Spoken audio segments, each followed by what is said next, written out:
Thanks for being here today. If anyone has any questions for Mark throughout the presentation, you can definitely leave them in the chat.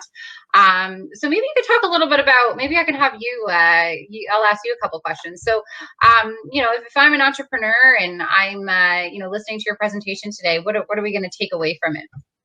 Well, realistically, what we need to do is realize and accept the fact that these are some unprecedented times and they're challenging times. It's challenging times for entrepreneurs, businessmen and women. It's challenging times for families. And the truth of the matter is, people are not just looking for answers, but I humbly believe they're looking for customizable solutions or things they can try and test out to see if they work for them. So today I'm going to be focusing on mindset around mental health, as well as mental fitness and resiliency in being able to Amazing. manage. I think we all need this. I think this is going to be fabulous. We really appreciate you being here, and I know I'm really looking forward to this. So thanks a lot, and I'll come back just at the end to see if we have any questions and just do a wrap up. So thanks again for being here, Mark. No, thank you. Thank you. It's a Thanks. pleasure. Good All luck. right. Thank you. So thank you all for coming this afternoon. It's an honor and privilege to be here. My name is Mark Dunn, and I'm an inner awareness speaker and coach. Just to give you a little background about myself, I actually started off, I graduated from Carleton University with a sociology anthropology degree. And my first job out of Carleton was working as a teacher and a counselor in a private school. And then I transitioned over to mental health, and I worked in mental health as a therapist for about 10 years. I left that profession and graduated to business development. And in my business development roles, I've worked as a manager for a professional fundraising team of 25 staff. I've worked as a door-to-door business developer for a staffing agency. And I've done some marketing and community outreach in being able to help small businesses that are around the health and wellness clinic on gaining traction on how they can reach out to gain more clients for their practice. So I have an abundance of different professional experiences that have allowed for me to build a unique brand and, most importantly, help people out in the world today with a unique approach that's evidence-based and it works. It's very unorthodox, but I've always said to myself that if you think differently, you can always make a difference. And that's the key for me. So today, what I want to do is I want to spend some time with you all on the idea of resiliency and mental fitness. And why is this important? Instead of it being a kind of cliche on or play on words, it's really coming down to the fact that, people today are not just looking for answers, but they're looking for what I call customizable solutions. What will work best for them? And sometimes in life, when you're going through things, we tend to forget that we are an individual first before we become a part of a group or an organization. And it's really important to know what makes that individual tick. What makes your heart sing? What are the things that are in front of you that build you up and make you up? If you are a business owner, if you are a partner, if you're a manager of people, if you're a staff, what makes you unique to become elite? And it is vitally important to focus on the individual today, because even if you look at it from the framework of this isolation component with the pandemic, and we need to keep ourselves safe from other people, I believe that it's not just that. I believe it's also about self-isolating to get to know who you are as a person so that you become an expert of you and you can rebrand, repurpose yourself from a different framework because you've taken the time to unpack those things about you so that when you go into business and in life, you're going in with a more grounded and rooted understanding of you and how you can work through the world to make an impact.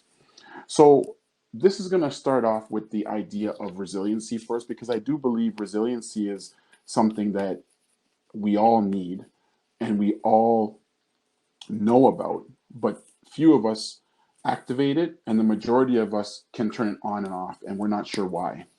So when I look at the idea of resiliency today in life or in business, it's really coming from the fact that if you are an individual who is productive and bringing value and feeling from a holistic perspective that you're making an impact in the face of adversity, you're a resilient person. Where resiliency is a challenge for most people is they don't have that strong enough reasoning or that why of what they're doing. Why are they offering this service? Why are they providing this product or service? Why are they with this company? How does this align with their value system? So their ability to be resilient in the face of adversity or challenges is somewhat difficult. Now, with the pandemic, what it's done for us is it's actually exposed us from the inside out. And it's really showing us to a certain degree how resilient we are. We are dealing with the high rate of rejection on a very high level today. We're dealing with the idea of people losing their businesses at a very high level today. And the pace of change is happening so fast that it's hard for people to keep up and have the endurance to withstand these challenging times. So, what we want to do right now is we want to focus on mindset around resiliency. How can we accelerate our resiliency and build that within us? Well, first of all, you got to start to believe in who you are first. As simple as these tools and strategies may sound coming from me, if it was easy to do, then everybody would be doing it and nobody would be complaining about the pandemic because they'd be in a different mindset. So understand that I'm not here to insult anybody's intelligence. I'm here to bring value to you from the perspective of simplifying things down and breaking it down into smaller bite-sized pieces so that we can ingest that better and use that information to our benefit. So number one, you want to be able to know who you are. What makes your heart sing? What makes you tick? So I usually say, in my talks that I do, or if I'm posting content every day, I start off by saying it's a great day to be alive. It's a great day. It's an opportunity that I'm here now. I'm expressing gratitude. So your first level is your gratitude component. Where are you with that? And there's no right or wrong answer here, folks. It's just the truth of the matter is, how do you wake up in the morning, right? Number two, do you believe in yourself? Do you believe in what you're doing? Do you believe so much in what you're doing that you would do it for free as much as receiving a fee? When you have that kind of self-belief, the resiliency is up, it's increased, it's elevated, right? Are you your number one fan?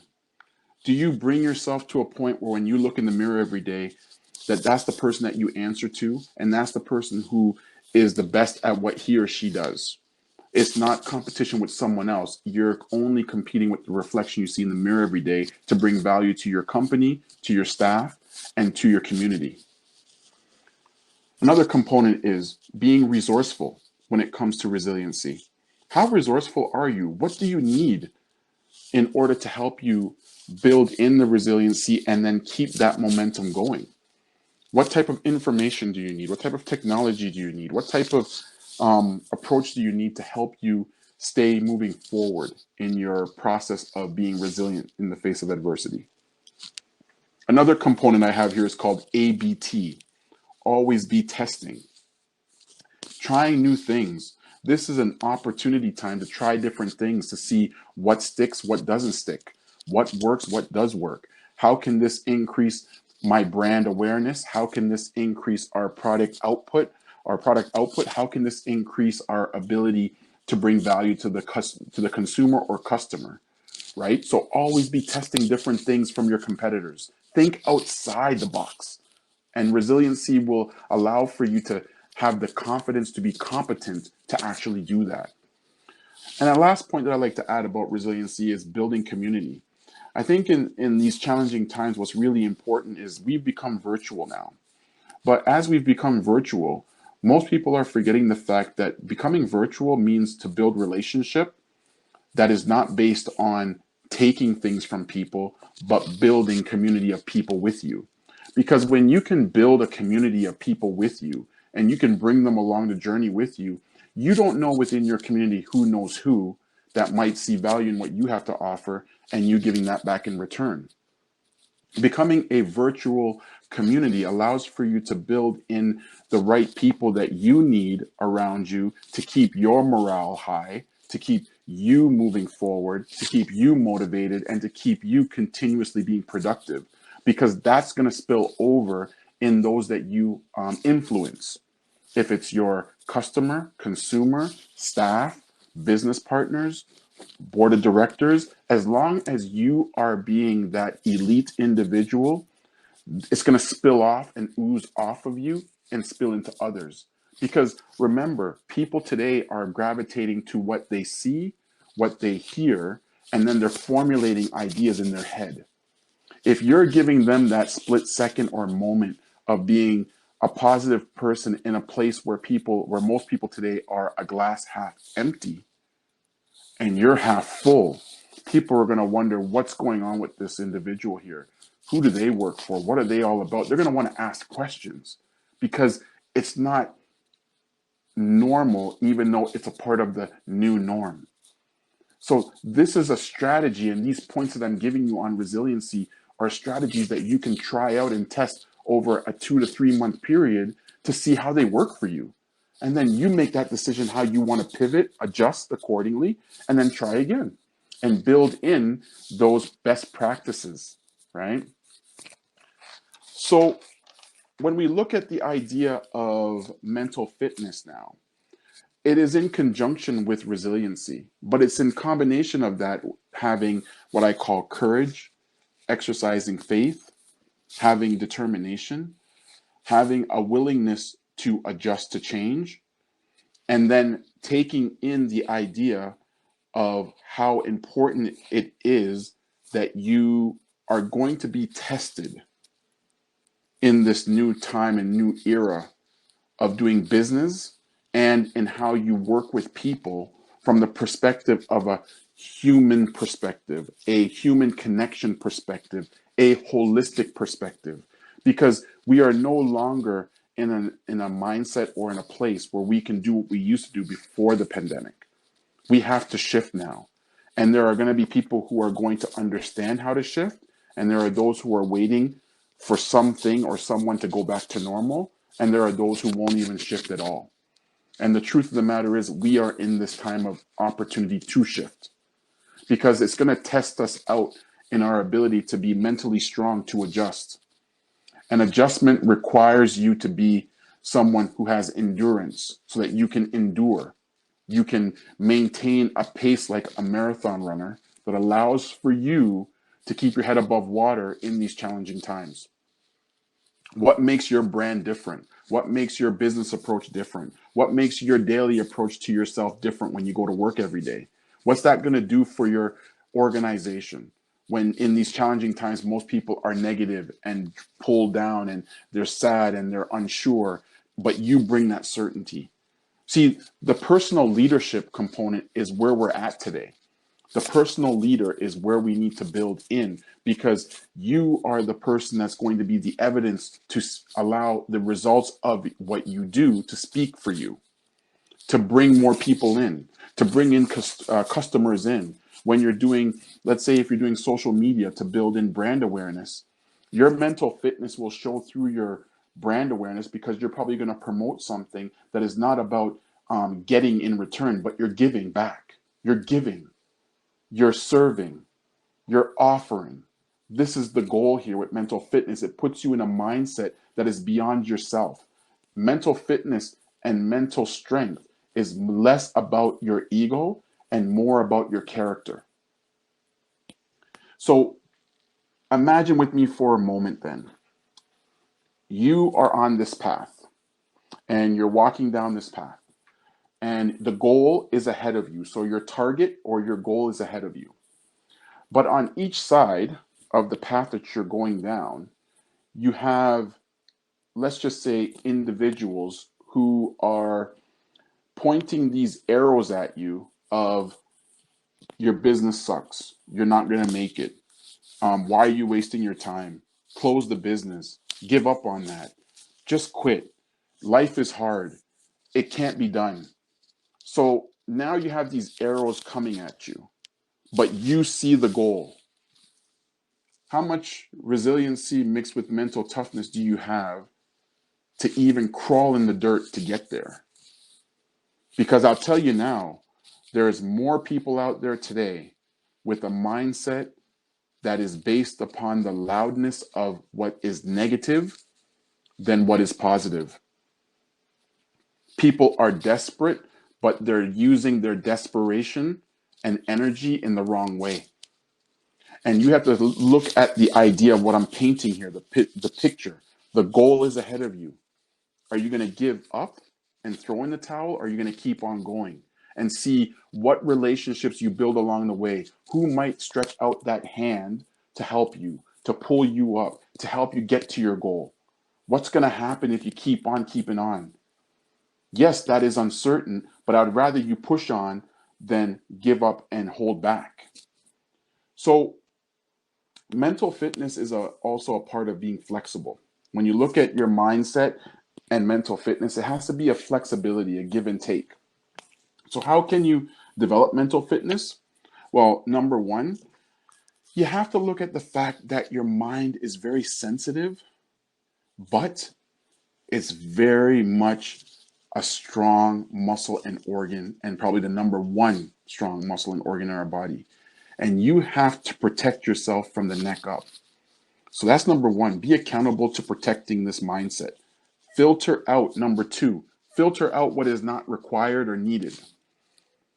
That could be thoughts of the past, thoughts of people. It could be people. It could be a past circumstance. It might even be that there is a mental block happening to help you progress that you may need some support on to help bring that out of you, like a coach or a counselor or someone to talk out those challenges so that you can now let that go and your mind can be pure and focused on your target. Number three, assess the gifts you have as a company, assess the gifts you have as a person, assess the gifts you have in people. I think it's really important to go back to the humanistic side of doing business. And it's about also understanding the value of people. So going back to that is key, right? Willing to innovate as we're moving forward. If you can innovate and build that in and adjust accordingly, you'll win in the long term. And last but not least, work within your own purview or within your own strength.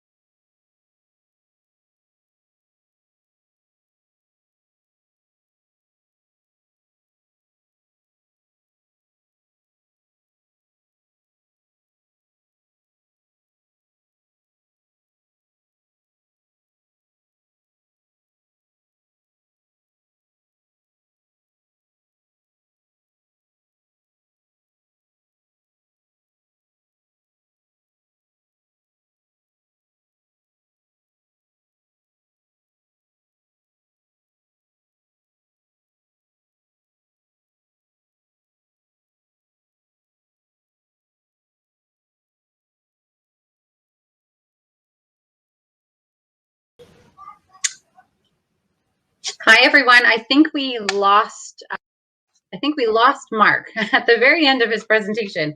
Hopefully he'll come back. If he doesn't come back, I just want to thank him for his presentation today. Obviously building resilience. And I mentioned in the opening remarks that as business owners, we have to wear so many hats and we have to make sure everyone's taken care of, our clients, our employees.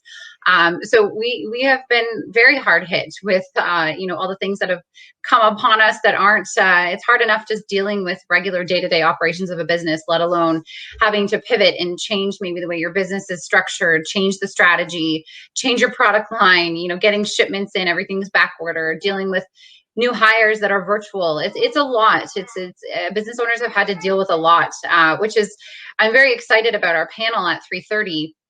We're going to speak to a lot of business owners, very successful business owners in the Toronto area, and they're going to walk us through, the strategies that they've had to implement and what has taken place in their organizations during the pandemic. So I'm really excited to do that at 3:30. For now, we have some time, so we have until about 3:25 we've blocked this time off to do some networking. So it's very important that we keep up trying to have that personal touch with people and those personal connections with people. So if you see on the left hand side our networking area, this will, as soon as you click on that, it'll ask you to share your audio and video.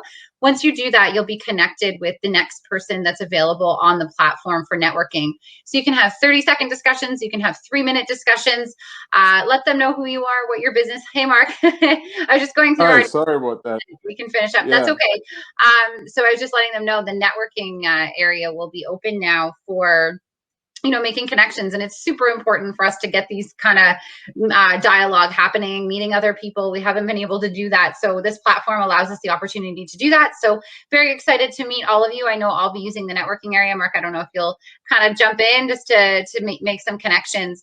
But just want to say thank you for your presentation. It was, like I was saying, sometimes you feel resilient, but then you have moments of, maybe I'm losing it here, or you have these days where it just doesn't seem possible, or it's a struggle to get through the day. And I was just mentioning when you were gone, as business owners, you have to wear a lot of hats, and a lot of people are relying on you. So I think entrepreneurs more than ever, need to really have that pep talk, every now and then to say you're doing a great job. Because I mean, you really are. You've got to run your day-to-day operations and, worry about your employees and onboarding and virtual and how do I communicate with my clients now. And if you run a product-based business, there's a lot of delays on shipments and things like that. So, you've got to be resilient almost every hour of the day as an entrepreneur. No, absolutely, 100%. And it tends to be, as I've heard it said before, quite lonely. Sometimes with entrepreneurship and leadership. But the truth of the matter is that sometimes we have to go back to the basics, and we have to go back to those, like the basics of what it took for us to get to this point. What were the steps? What were the hurdles? But what were the signs of resiliency, or the evidence that I was able to get through certain things and work through those things? And we Very good. sometimes forget that, like, because we're so discombobulated with all the things that we're trying to do. Because as you were saying, Rachel, you're wearing a number of different hats, right? But we have to sometimes take a pause for the cause. And the pause for the cause is you, because there is no business without you as a leader. And you are someone who plays not just a significant role, but you are someone who is seen as a significant individual because of the leadership that you have within the framework of your business. So it's key to know that you, as much as anybody else, need to take that time to reflect, relax, and rejuvenate, so that you can be that better person for your team, your organization, and your company. Absolutely. Absolutely. Well, thank you for your tips and your time. And if someone wants to reach out to you, maybe you could include your LinkedIn information. Yep. But we just want to say thank you. I mean, it's an important thing to talk about and discuss, and we really appreciate your time, and thank you so much for being here. So again, if you want to head over to the networking area, we have that until about 3:25, and then we'll have our panel. So our panel features about 6 amazing business leaders that are going to talk about how they're being resilient, I'm sure. And I just also want to say thank you to Mellowhawk Logistics. They're our featured exhibitor today. Mellowhawk, they're freight forwarding specialists. So they are in our expo area. So pop by their booth. And I think their co-founder or managing director is on our panel as well. So thanks to them for being here. And thank you again, Mark. And I look forward to seeing and meeting everyone in the networking area. So have a great afternoon. Fantastic. Thank you Thanks. all. Thanks, Mark.